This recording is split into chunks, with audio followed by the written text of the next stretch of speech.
자, 오늘 수업은 조금 재밌다. 약간 여러분이 생각할 거리가 좀 많고 뇌를 좀 쓸 수 있는 그런 시간이라서 여러분이 조금 즐기면서 보셨으면 좋겠습니다. 자, 일단은 복습 어떻게 하냐면 이렇게 넘어가면서 제가 한 2초씩 보여드릴게요. 아, 빨간색 글자 위주로. 아, 맞아. 성운이 먼저고 원반 나중. 마그마 바다 중요했지. 아, 밀도 알아서 분류돼서 핵이 좀 더 컸지. 지각 그릇이 먼저 있어야 나중에 바다가 쌓일 수 있지.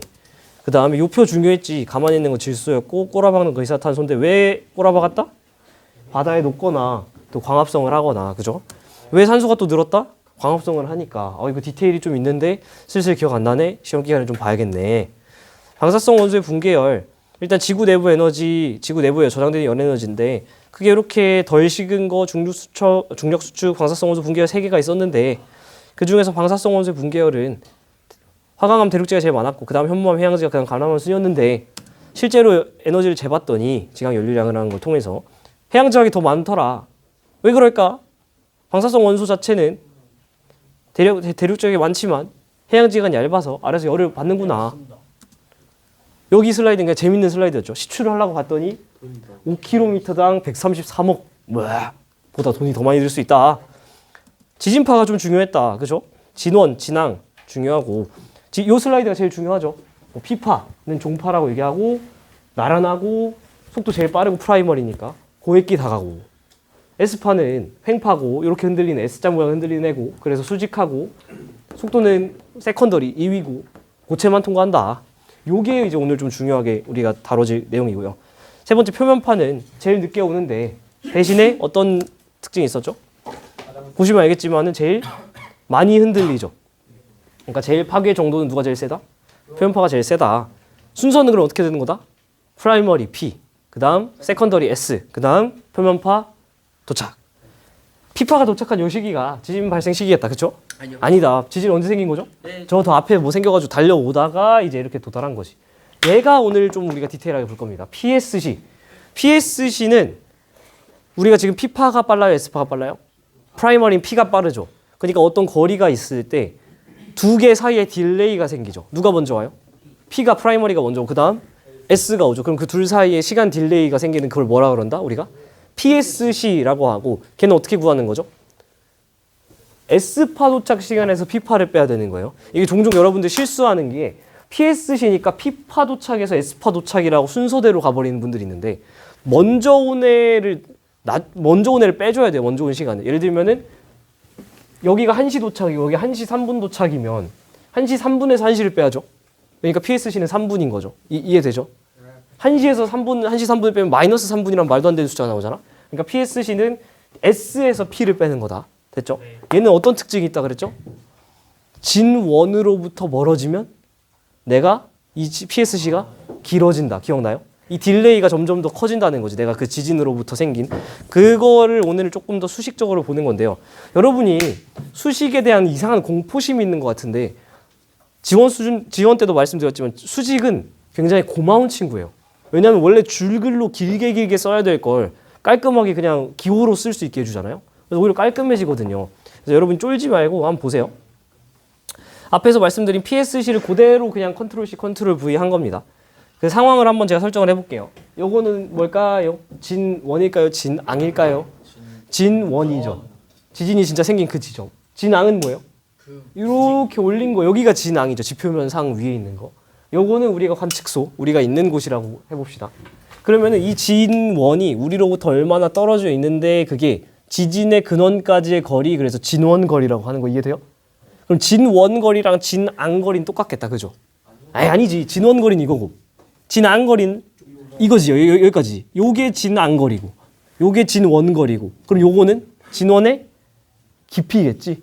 그래서 진원의 깊이와 진원의 깊이의 제곱 더하기 진앙거리의 제곱은 진원거리의 제곱이라는 또 피타고라스의 단순한 A제곱 더하기 B제곱은 C제곱이라는 직각삼각형에서 뽑아낼 수 있는 피타고라스 정리를 또 써먹을 수 있죠. 뭐 뻔한 얘기하는 건데요. 자, 한국말을 기호로만 쓰는 거예요. 어려운 거 하나 없어. 잘 따라와요. P파의 속도를 우리가 velocity P라 해서 VP라 쓰기 괜찮아요? 그치? S파의 속도 그냥 한국말 너무 기니까 어떻게 쓴다? velocity SVS로 쓸 거고 이 지진이 우리로부터 얼마나 떨어져 있는데를 디스턴스 d로 써서 d를 쓸게요. 괜찮아요? 네. 그러니까 이거렇게 쓰는 게 힘드니까 이렇게 쓰는 거야. 그럼 우리가 이 지금 배운 걸로 VP P파의 속도와 VS S파의 속도 중에 누가 더 빠르죠? 프라이머리인 P가 빠르잖아. 그러니까 얘만 봐도 우리가 얘가 얘보다 빠르구나 알고 있죠?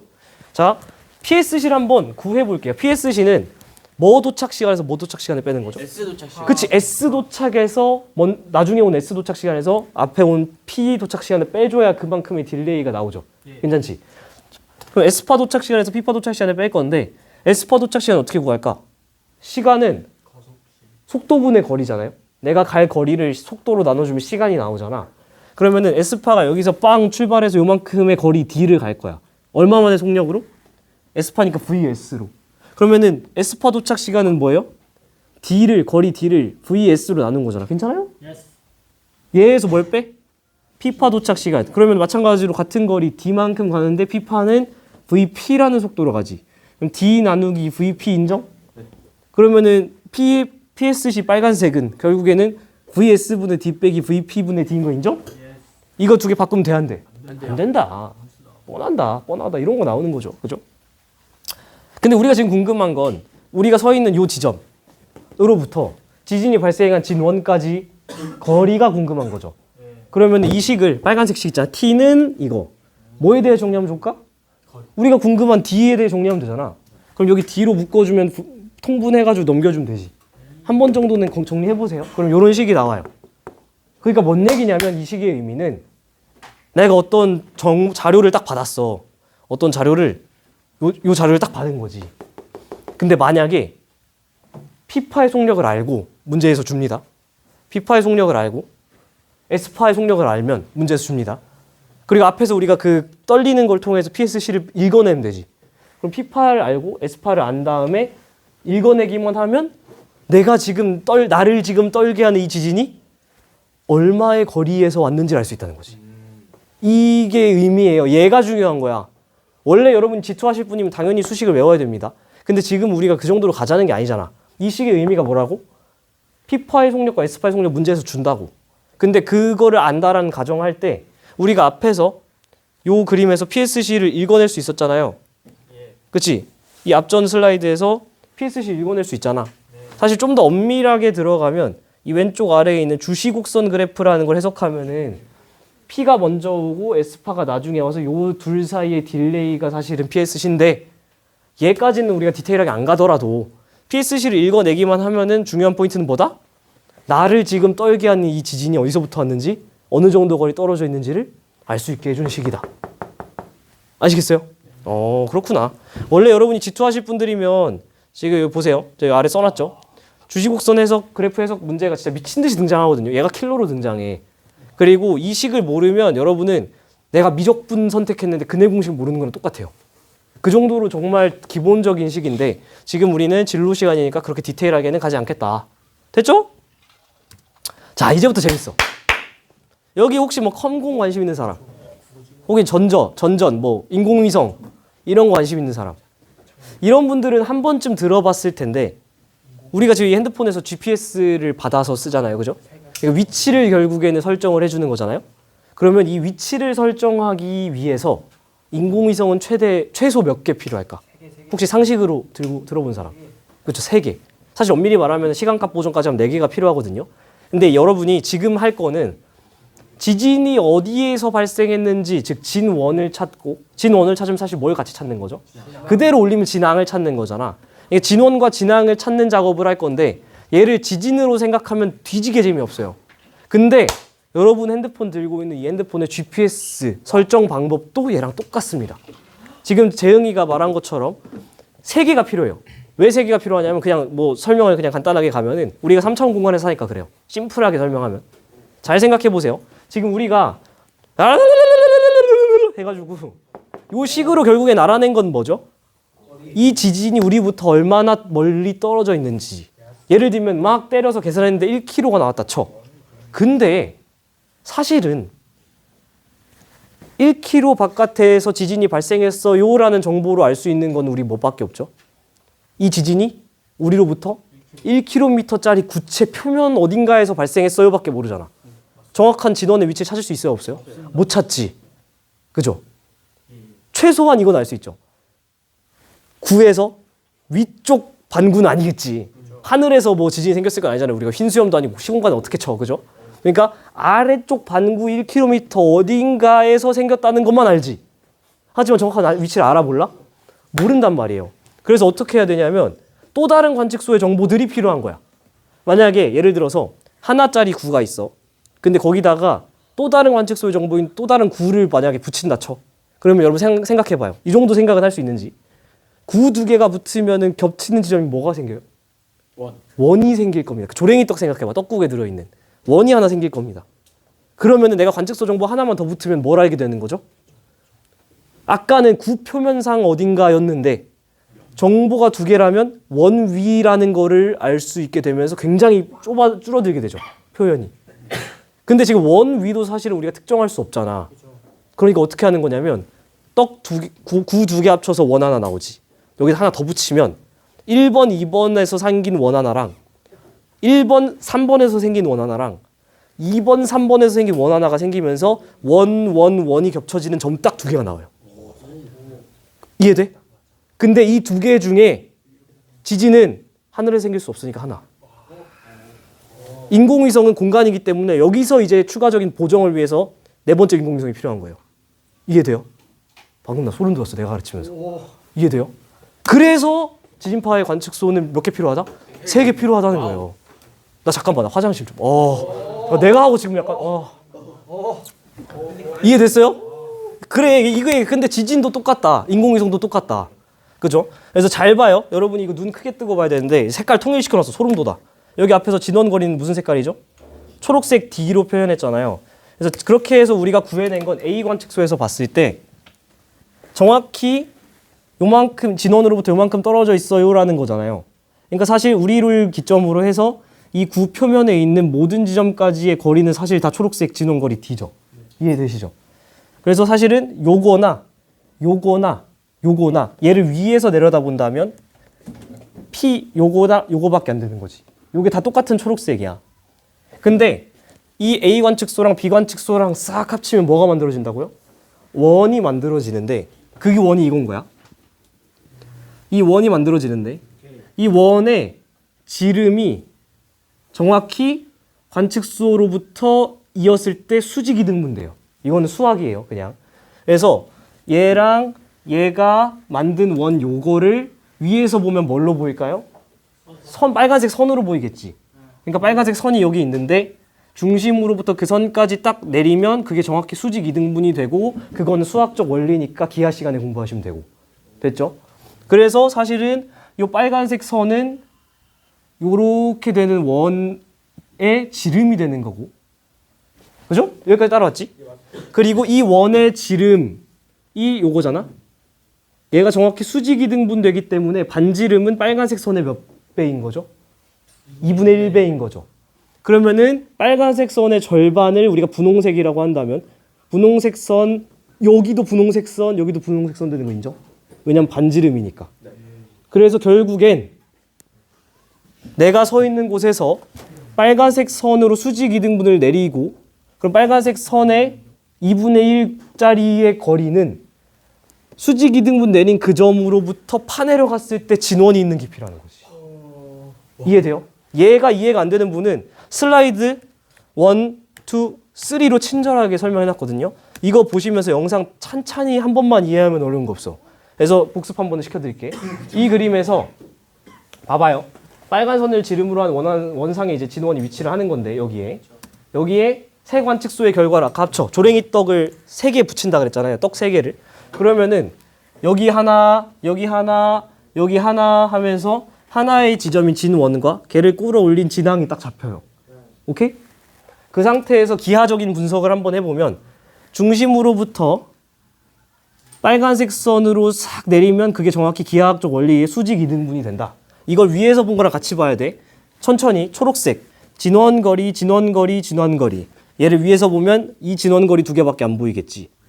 진앙은 언제나 그 진원거리를 한 원 내부에 존재할까 외부에 존재할까? 내부에 존재할 수밖에 없죠. 왜냐면 내가 이 팔 길이로 구를 그렸을 때 저 아래 어딘가에 박혀 있을 테니까 얘를 끌어올리면 내가 그냥 쫙 폈을 때보다 무조건 내 안에 있을 수밖에 없잖아요. 그쵸? 그래서 내가 이 초록색 팔이 닿는 데에서 끌어올린 노란색 점은 언제나 요 최대원보다는 안에 위치할 수밖에 없죠. 이해되지? 그래서 그 점으로 내가 파란색 선을 뽑아. 파란색 선을 딱 날려. 그러면은 얘가 정확히 어떻게 된다? 빨간색 선을 수직 이등분하는 기하학적 성질이 있다. 그래서 빨간색 선이 정확히 분홍색 선 두 개로 수직 이등분이 되고, 그러면은 그 노란색 점으로부터 핑크색, 즉 빨간색 선의 2분의 1만큼을 내려버리면 뭐가 있는 거죠? 진원이 있는 거다. 한 번만 이해하면 된다. 기가 막히죠? 기가 막히죠? 이렇게 해서 이제 진원과 진앙의 위치를 찾아주는 거다. 자, 다시 이제 호흡을 바꿔서 지금은 이해가 아니고 다시 외우는 걸로 왔어요. 지구는 크게 몇 개의 층으로 구성되어 있죠? 네 개. 지각, 멘틀, 외핵, 내핵. 그럼 경계는 몇 개가 존재하죠? 3개. 지각과 멘틀의 사이의 경계 이름이 모호로비치치 불연소면. 외핵과 멘틀과 외핵의 경계는 구텐베르크. 외핵과 내핵은 레만. 이 정도는 외워야 되는데 여러분 객관식이고 서술형 아니잖아요? 6글자, 5글자, 2글자. 오케이. 됐죠? 종종 모호로비치치 불연소면을 모호면이라 줄일 때가 있는데 그러면은 3글자, 5글자, 2글자니까 실수하지 않도록 조심. 됐지? 오케이. 당연한 거지만 요 정도 되지 않을까요? 이 두 개 가려놓고 뭐가 P고 뭐가 S게. 빠른 거. 그렇지. 어떻게 할 수 있을까? 2가지 정도 증거를 댈 수 있을 것 같아요. 얘기할 수 있는 사람. 일단 외까지. 그치. 이 판은 가다가 외액에서 죽어. 왜 그럴까? S파는 액체를 통과 못하고 고체밖에 못 가니까. 그래서 S파가 여기서 죽죠. 또 사실 이렇게 가려놔도 알 수 있어요. 빨라요 피파가. 그치. 프라이머리 P파가 속도가 빠르고 그 다음에 세컨더리가 속도가 느리다. 2가지로 사실은 P파, S파를 다 찾아줄 수 있죠. 그리고 마지막 여러분이 상식적으로 생각해 봤을 때 지진파의 속도가 지구상에서 어디가 제일 빠를까? 그냥 느낌으로. 저는 제가 학생 때 공부할 때 지구 중심일 것 같았거든요. 제일 밀도가 크고 빽빽하고 하니까. 근데 실제로 데이터를 보면 어디가 제일 빠르죠? 멘틀 최하부가 사실 제일 빠르죠. 이 데이터에서 보시면 알겠지만은 사실은 지구 제일 중심에서의 속도보다 멘틀 최하부에서의 속도가 훨씬 빠르죠. 지원입니다. 여러분이 공부 잘했나 보자. 지원에서 지진파의 속도가 등장하는 건 단 한 군데밖에 없습니다. 어디게? 플룸. 오 경계. 차가운 플룸과 따가운이래. 뜨거운 플룸밖에 안 나오죠. 그지? 이치 플룸이래. 따가운 플룸이래. 뜨거운 플룸. 차가운 플룸은 지진파의 속도가 어떻죠? 빠르고요. 뜨거운 플룸은 지진파의 속도가 느리다고 여러분이 배웠습니다. 근데 분명히 작년에 질문 이렇게 하는 친구들이 있었어. 선생님, 차가운 플룸은 지진파의 속도가 어떻다고? 빠르다고. 선생님, 그게 빠른 이유가 지진파의 밀도가 커서 매질의 밀도가 커서 그런 거죠? 라고 질문한 사람이 있었어요. 맞아요, 틀려요? 대부분 그거 맞다라고 이해하는 분들이 있는데 그거 맞다라고 여러분이 면접에서 대답하는 순간 교수님의 웃음을 볼 수 있을 겁니다. 너 허수구나. 너 공부 똑바로 안 했구나. 라는 거를 티내는 겁니다. 사실 걔는 지구가 1이나 2 수준에서 얘기할 수 없어요. 요식 그냥 참고만 하라고 써놨죠. 사실 VP는 뭐죠? P파의 속도. VS는 S파의 속도. 이제 보이지? 이래서 공부하는 거예요. 원래 안 보였던 게 보이는 건데 지금 이 식은 당연히 몰라도 되고 전공책이에요. 지구 물리학 책에서 뽑아온 건데 최적 탄성계수 전단계수 알라는 뜻이 아닙니다. 중요한 포인트는 뭐죠? 로우가 밀도인데 밀도가 어디가 있습니까? 분모가 있지. 그러면은 여러분이 알았던 것처럼 5개념이지만 차가운 플룸은 밀도가 크겠지? 그럼 밀도가 크면 사실 분모로 들어가면 진입할 속도는 작아지는 꼴이 듭니다. 그래서 밀도로만 설명하는 게 아니고 그러면 왜 차가운 플룸에서 속도가 커지냐? 걔는 최적 탄성계수랑 전단계수 얘기를 하지 않을 수 없어. 근데 그거는 교육과정 외니까 안 하는 거예요. 그러니까 포인트는 이것만 기억하면 돼. 헷갈리지? 교통 정리해드릴게. 차가운 플룸은 지진파 속도가 빠르다. 뜨거운 플룸은 지진파 속도가 느리다. 그 중간 과정을 생각하지 말라고. 그냥 원인과 결과만 기억하라고. 아시겠죠? 여기서 여러분이 더 이상 고민할 필요가 없다. 그러면은 지진파 얘기도 끝났습니다. 거의 다. 자, 되게 또 재밌는 실험을 하나 보여드릴게요. 암영대라는 건데요. 우리가 인공지진을 빵 터뜨려가지고 지진파가 막 날아가는 그걸 통해서 지구 내부를 분석했다고 했잖아요. 그래서 지구 내부의 외핵과 내핵을 발견을 하게 되는데 그 과정입니다. 걔를 일단 설명하기 앞서서 지진이 우리가 앞에서 봤을 때는 지진파가 어떻게 날아갔죠? 슝 일자로 갔죠. 그냥 여기서 생겼으면 슝 일자로 갔잖아. 왜냐하면은 제가 전제 조건으로 여기에 있는 외질은 완벽하게 똑같은 상태라고 가정을 한 거예요. 동일한 상태. 근데 실제로 지구에서 보면 어떻게 돼요? 화가? 휘죠. 왜 이런 일이 생기냐면 동일한 매질이어도 동일한 멘틀이어도 미안해 내가 앞에서 방금 밀도는 틀린 설명이라 했는데 그냥 교육과정 내에서 설명하려고 밀도로 얘기할게요. 또 동일한 멘틀이어도 밀도가 어디가 크지? 깊은 쪽이 밀도가 크겠죠. 그러면 여기의 지진파 속도가 빠르단 말이에요. 물론 틀린 설명인데 그냥 교육과정 내니까 그렇게 설명할게요. 그래서 어떻게 되냐면 완벽하게 물리학적으로 틀린 설명인데 그냥 하겠습니다. 내가 절로 가고 싶어. 절로 가고 싶은데 지진파가 어떻게 되는 거죠? 내가 운전을 한다 생각해봐. 마리오 카트 혹은 카트라이더 따따따 하면서 간단 말이야. 근데 지금 어느 쪽이 더 빠른 거죠? 내가 가는 기준에 오른쪽 왼쪽? 깊은 쪽인 오른쪽이 더 빠른 거야. 그러니까 운전을 하는데 오른쪽은 트랙인데 왼쪽은 진흙탕인 거야. 그러면 여러분 운전을 해봐요. 어디로 꺾여요? 왼쪽. 진흙탕 쪽으로 꺾이죠. 그래서 기본적으로 느린 쪽으로 꺾여요. 파는 느린 쪽으로 꺾이는 거예요. 만약에 상상해봐. 내가 운전을 하는데 마리오 카트를 하는데 오른쪽이 트랙 바깥 진흙탕이고 왼쪽이 트랙이면 어떻게 꺾여요? 오른쪽으로 꺾이잖아. 그죠? 느린 쪽으로 꺾이거든요. 그래서 파가 기본적으로 이렇게 일자로 안 가고 느린 쪽으로 이렇게 꺾입니다. 꺾여. 이렇게. 근데 잘 꺾이다가 잘 가다가 여기서부터 뭐 계속 잘 가다가 싹 이렇게 겹치는 외액에 살짝 겹치는 103도 지금으로부터 103도 딱 돌린 거리까지는 잘 가. S파가. 근데 만약에 여기서부터 조금만 더 커지면 어떻게 될까? 외액에 딱 들어가죠. 외액에서는 그치 사라져. 쏘는데 사라져. 그러니까 여기까지는 잘 가다가 103도부터 180도까지는 S파가 온다 못 온다? 못 온다라는 거죠. 요걸 뭐라 그러냐면 S파의 암영대라고 얘기를 합니다. 암영대. 아마 암흑할 때 암자에 그 정사형 할 때 영자, 그림자 영자 쓰는 것 같은데 잘은 모르겠어요. 똑같은 짓을 피파로 해볼게요. 피파는 어떻게 하냐면 잘 가다가 여기서 싹 들어가면 이번에는 어디가 더 느려요? 외액이 느려요? 멘틀이 느려요? 외액이 느리지. 왜냐면 외액 액체니까. 그래서 느린 쪽으로 또 여기가 진흙탕이다 보니까 여기로 싹 꺾여. 그래서 이렇게 가는 거야. 그래서 사실은 103도 바로 옆으로 가는 게 아니라 으극 딱 해서 바로 옆에 있는 놈이 142를 때려버려요. 그래서 그 다음부터 모든 애는 이렇게 가버려서 103부터 142가 피파가 도달을 안 하는 거지. 여러분들 숫자가 중요한 거겠어요? 아니지. 대신 요거 가려놓으면 요 정도 맞출 수 있겠지. 뭐 얘가 S파 함영대는 다 나오고 P파는 여기밖에 안 나오는 거. PS 순서 정도는 여러분이 꼭 그림을 보고 아셔야 되겠다. 이게 단 줄 알았어. 이렇게 외액의 농간이 이게 단 줄 알았는데 재밌는 건 103부터 142는 그러니까 P파 들어와야 안 들어와? 안 들어오지. S파 들어와야 안 들어와요? 안 들어오지. 그러니까 여기는 어떤 자료가 있으면 돼, 안 돼? 안 되지. 근데 골때리 있는 게 이 그림 봐봐요. 110도에 이상하게 계속 우연의 일치라고 보긴 어려운 파가 계속 도달하는 거야. 약한 파가. 그게 왜 생기냐면 외핵이 아니라 내핵에 이렇게 점선 보세요.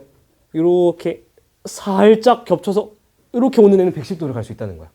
그래서 여기에 지금 내핵이 있으니까 여기서 이렇게 스근하게 한번 거쳐서 110도까지 올 수 있구나. 이런 식으로 이제 내핵까지 발견을 하게 됐다는 과학적인 얘기입니다. 됐죠? 자, 질문. 오우씨. 그 T파랑 S파랑 피어지는 정도는 똑같. 굴절률은 다르겠죠. 왜냐하면 속도가 좀 다르니까. 그리고 일단은 진동 방향도 좀 다르고. 그래서 그거는 완전 물리학적인 얘기라서 여기서는 좀 하기 어려울 것 같아요. 좋은 질문인데요. 자, 그래서 뭐 이거는 그냥 한번 읽어보세요. 지각 멘틀로 구성되어 있죠. 지각 멘틀과 핵으로. 지각은 크게 뭐랑 뭐? 대륙지각 해양. 대륙지각 무슨 질? 화감질. 해양지각은 현범질. 멘틀은 지투니까 감람함질. 핵의 대부분은 철. 어떻게 알게 됐냐면 운석과의 비교 연구인데 참고만 하셔라. 됐죠? 지구 내부의 물리학. 오늘의 마지막 그래프입니다. 오늘의 마지막 그래프. 당연히 낼만 하겠죠? 가려서. 그지? 깊이가 깊어짐에 따라서 계단 모양으로 화끈하게 증가하는 친구는 뭐게요? 밀도일까 압력일까? 밀도. 왜 그럴까요? 액상이 바뀌어요. 어? 액상. 물성. 물성이 물성이 바뀌어서 약간 거의 90% 정답. 마그마 바다 상태 때 알아서 층상 구조로 정리가 됐죠. 그래서 계단처럼 축축축축 올라가는 게 밀도. 그 다음 연속적으로 계속 증가하는 게 압력. 조금 더 디테일하게 G2 공부하실 분들은 압력의 증가율은 어디가 제일 높다? 외핵이 가장 증가율이 높다. 네, 이 정도. 제가 앞에서 우리 지구과학 1 수준에서도 말씀드렸지만 지각, 멘틀, 외핵, 내핵 다 합쳐서 지구 반지름 대충 얼마? 6,400. 그 중에 지각, 멘틀 합치면 다 어느 정도까지? 딱 절반 3,000까지. 그 다음에 또 외핵은, 외핵, 내핵은 한 5,000까지. 그거 지금 보이잖아. 이 정도 중에 딱 절반까지가 지각, 멘틀. 그죠? 그 다음에 여기서 5,000까지가 외핵, 내핵. 그죠? 우리가 오늘 공부한 거 얹으면 지각, 멘틀 사이 경계 모호로비치치 불연속면 요 점선. 멘틀, 외핵 경계 합치면 구텐베르크면. 외핵, 내핵 경계 레만면. 6글자, 5글자, 2글자. 그래서 마지막 그래프입니다. 방금 밀도, 압력 설명드렸고 온도 갑니다. 파란색이죠? 지원입니다. 여러분 파란색 지하 온도 분포 곡선 어디서 공부했죠? 그렇지. 아, 해성이 좋은데? 이거 마그마 생성의 3대 원리 계속 등장하죠? 이창용 씨의 미친 디테일. 보이십니까? 이게 이거죠. 이 그래프 그냥 세로로 있는 그래프를 가로로 눕혀놓은 그래프입니다. 똑같은 그래프. 그래서 요 그래프에서 우리가 요 지하 온도 분포 곡선에 대한 얘기할 때 한번 언급드린 적이 있고요.